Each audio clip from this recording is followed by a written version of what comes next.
Bonjour les amis, nouvelle vidéo aujourd'hui, comme vous le savez, vous l'avez sûrement entendu et j'en ai déjà parlé sur la chaîne, mais Macron pense à faire une dissolution juste avant l'élection présidentielle de 2027 et on ne mesure pas bien sûr les conséquences et c'est Mike Borowski qui va justement nous en parler. Mais juste avant de l'écouter comme d'habitude, n'oubliez pas de vous abonner, le pouce, le commentaire, le partage, le boost de la vidéo. On l'écoute et on en parle juste après. Disent ses conseillers, ils disent voilà, le président il envisage de refaire une dissolution, voilà, avant la présidentielle, une seconde dissolution. Ce serait inédit, aucun président de la République ne l'a jamais fait, mais pour le coup, ça démontre encore une fois que nous avions raison. Pourquoi? Parce que si dissolution il se passe, aucun camp, en réalité, ne prendra le leadership. Et cela affaiblit, entre guillemets, l'opposition. Je dis entre guillemets parce que bon, on ne peut pas dire que l'opposition s'oppose, hein. À parler à la télé, dire oui, oh là là, qu'est-ce qui gère pas bien la canicule, des choses comme ça. Mais en réalité, tout le monde s'en fout de ça. On s'en fout complet de ça. Lorsqu'il fallait se débarrasser de l'exécutif, aucun l'a fait. On a donc compris qui était réellement l'opposition. Mais lorsque il y a dissolution, justement un an avant les présidentielles, que les résultats seront mécaniques, ce sera un tiers, un tiers, un tiers, qu'est-ce que ça crée? Ça crée à nouveau une confusion, ça crée à nouveau ce rythme politique qu'il y a eu avec le budget en disant ouais machin, on ne peut pas parce qu'on n'a pas la majorité, etc. Et ça nous maintient dans la crise. Et si ça nous maintient dans la crise, peut-être même ça nous rajoute de la crise à la crise, eh bien, qu'est-ce qu'il se passe? Vous avez le président de la République qui, tel un marionnettiste, joue avec ce qui se passe en politique intérieure. C'est-à-dire qu'il va jouer des soubresauts qui peuvent être séditieux, voire peut-être révolutionnaires. Il peut jouer en tant que garant de la Constitution des soubresauts extérieurs qui peuvent être la guerre. En fait, si dissolution nouvelle il est fort possible que ça exacerbe les esprits des uns et des autres, enfin des militants des uns et des autres, parce que faut dissocier bien entendu l'opposition, les Mélenchon, les Madame Le Pen, Bardella, voilà les types qui sont à la tête des pouvoirs, et les sympathisants, militants, etc., qui eux ne sont pas dans ce jeu et dans ce calcul politicien.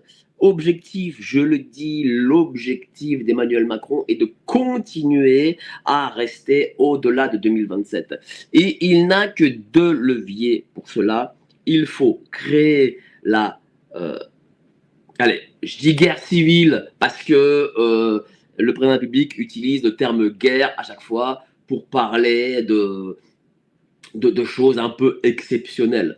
Crise sanitaire, crise internationale, etc. Il n'utilise que ce mot guerre civile. Mais ce ne serait pas une guerre civile dans le sens que l'on peut avoir à l'oreille, c'est-à-dire voilà, guerre civile, les uns et les autres s'entretuent, etc. Peut-être pas dans ce sens-là, mais parce que aussi en plus le terme guerre a été dévoyé. Regardez comment Emmanuel Macron utilise le terme guerre.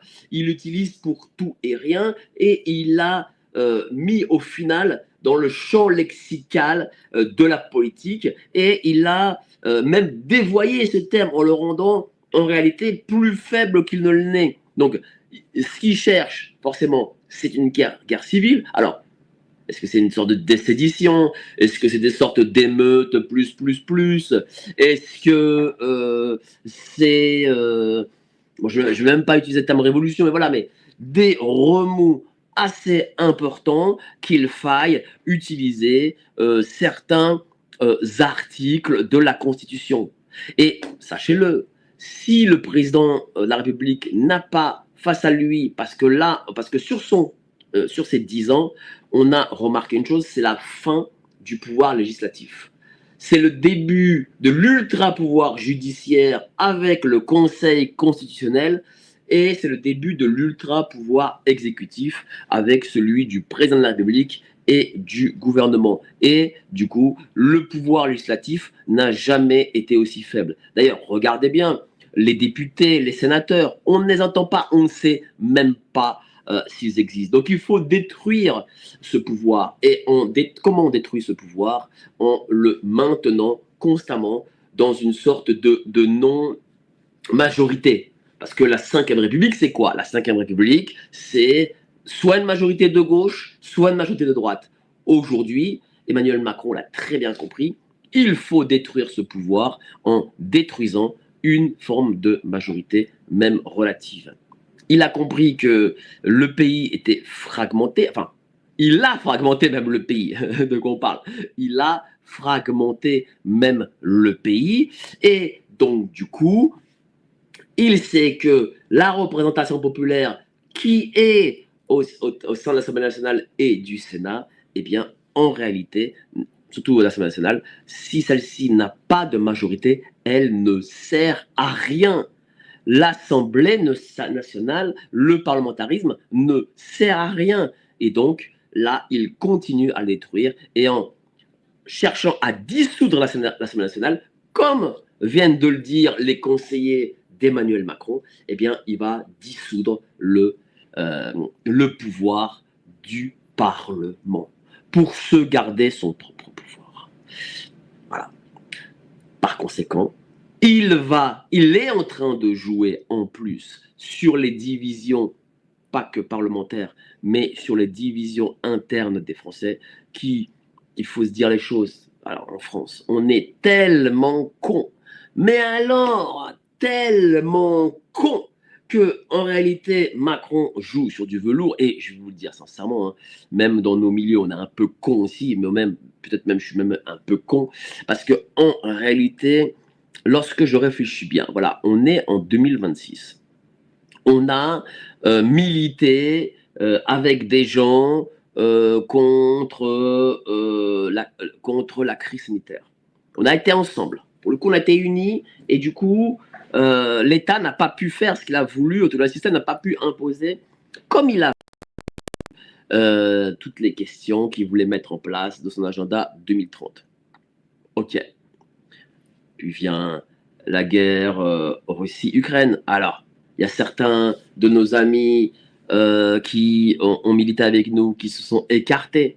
Voilà, ils se sont écartés pour des questions de Russie et d'Ukraine. Ouais, d'accord. Pourquoi pas? Allez, Russie-Ukraine, pourquoi pas? Puis, ils sont venus d'autres choses. Donald Trump, l'Iran, Israël, la Palestine, etc., etc.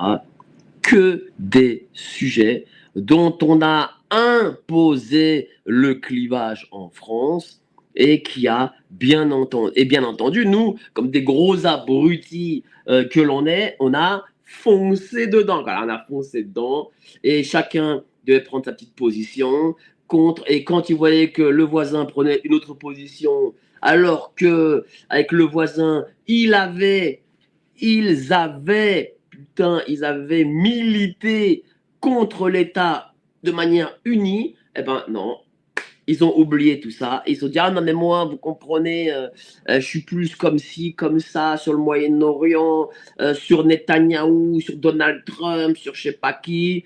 Et donc, du coup, mon voisin, là, il n'est pas trop d'accord avec moi sur ça au Moyen-Orient. Donc là, pour le coup, ça devient mon ennemi. C'est un mondialiste. Il est franc-mac ou je sais pas quoi. Et donc, du coup, c'est la guerre.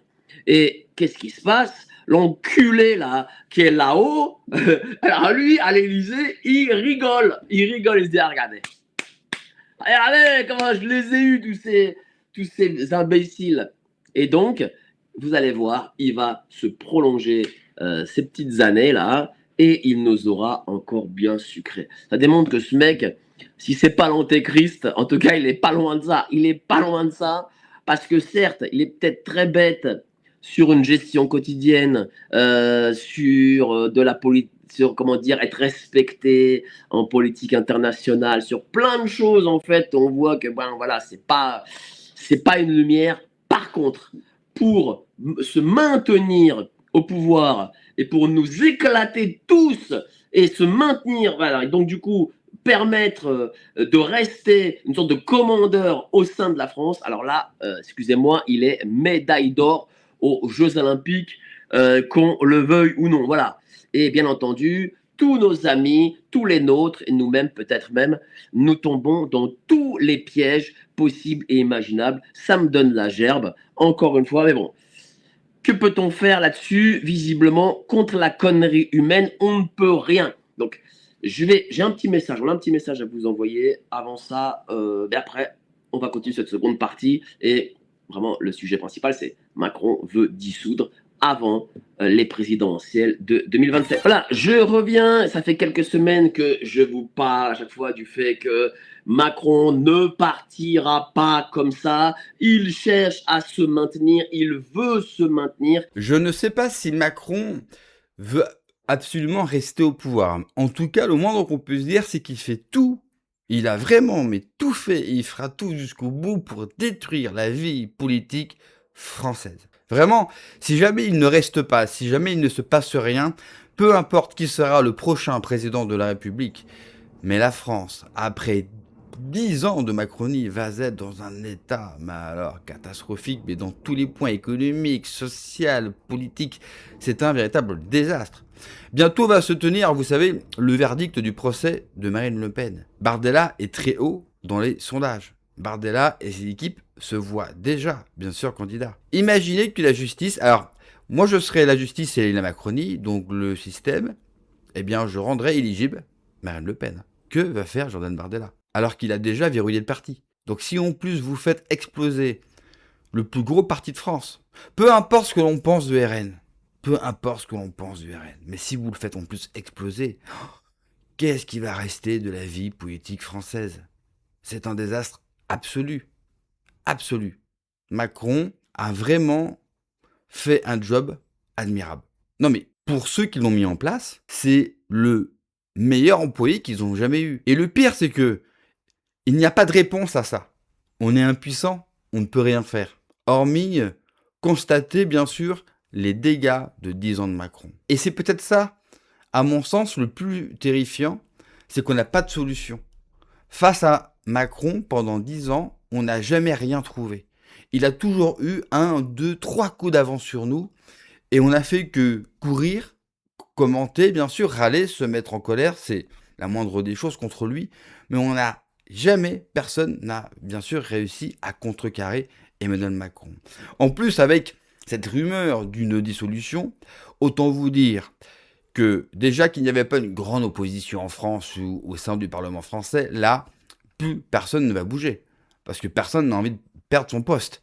Donc là, il vient de tuer de manière définitive la vie politique française et la Ve République. Ça, pour le coup, c'est une bonne nouvelle. Mais c'est une petite bonne nouvelle.